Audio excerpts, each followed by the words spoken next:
যে সমস্ত আমলগুলি সুন্নত করতে হবে। আর ইলমের জন্য আমাদের কিতাবগুলি পড়বে, এটা আদব। বাজারে কিতাব পড়লে আকীদা শুদ্ধ থাকবে না, তোমার অজান্তে তুমি কাফের হইবে, নাউজুবিল্লাহ। আদব সমস্ত বই পুস্তক কোনো আদব সরবত নাই। তা আদব সরব যদি না থেকে সেটা সে সমর্থন করে, সেটা সে পরে গুরুত্ব দেয়, সে তো কাফের হয়ে যাবে, নাউজুবিল্লাহ। তো কঠিন বিষয় তো।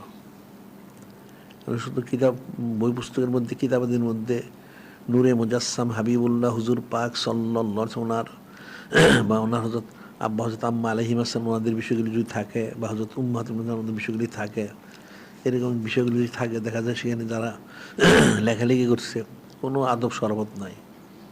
তো তুমি সেভাবে পড়লা, তো তুমি তো ওই দলের হয়ে গেলে, নাউজুবিল্লাহ। বিষয়টা কঠিন মনে রাখবা। এই জন্য আমাদের কিতাবগুলি সংগ্রহগুলি পড়বে, অনেক ইলিম আছে, যথেষ্ট। আমাদের যে কিতাব বের হয়েছে কম না তো, অনেক। এগুলি পড়লে যদি সবটা সবাই তো পড়ে না সবগুলি, আর সবগুলি সবাই জানেও না।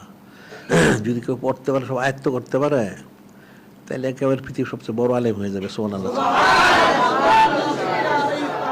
আয়ত্ত করতে হবে।